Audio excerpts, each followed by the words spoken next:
Делегация правительства республики отчиталась перед населением Хангаласского района. Власти подвели итоги работы за ушедший год. Подробности у Виолетты Засимовой.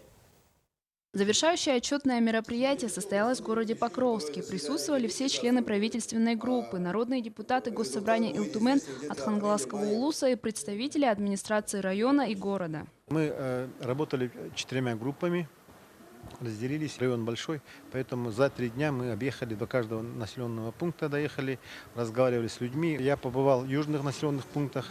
В этом году активность населения намного выше, чем в прошлом году. Необходимо отметить, что очень конструктивный подход со стороны населения. Они предлагают свои пути решения, обсуждаем те решения правительства и в целом в деятельности правительства за 2014 год положительные отношения со стороны населения. После доклада Алексея Дичковского об итогах работы правительства за прошлый год и приоритетных направлениях деятельности в 2015 году население смогло задать вопросы и выступить с предложениями в адрес присутствующих представителей власти. Население у нас ставит всегда разные вопросы.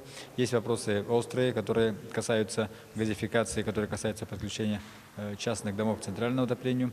Есть вопросы на общий кругозор, то есть как республика планирует работать по территориям опережающего развития.